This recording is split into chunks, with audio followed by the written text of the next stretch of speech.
ces documents pour faciliter la communication. Deux observations. Premièrement, ça s'enseigne en ce moment, depuis 40 ans, en France, à l'ENA. Oui. Ça s'appelle des notes. Ça fait même partie, c'est l'exercice essentiel qu'on fait dans une préparation de l'ENA.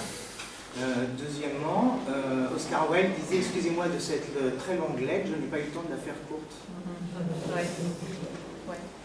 C'est vrai que ça s'enseigne depuis longtemps, mais seulement dans les écoles d'administration. Comprenez? On n'enseigne pas cette pratique dans les autres disciplines.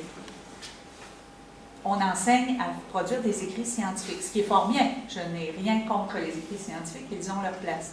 Mais ils sont surtout un mode d'échange et de communication entre scientifiques. Alors, si on veut,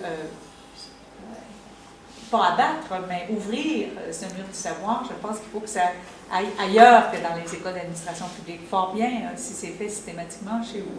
Ça l'est un peu moins chez nous. Ça l'est, mais c'est pas une formation qui est égale partout.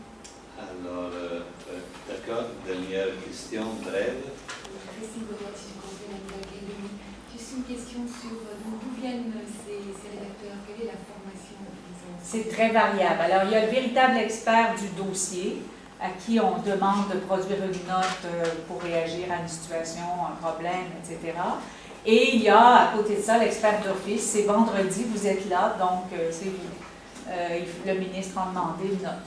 Alors, il y a tous les cas d'espèces, mais autant que possible, bien sûr, si on vise la qualité, on cherche l'expertise, on cherche un porteur de dossier, un responsable, quelqu'un qui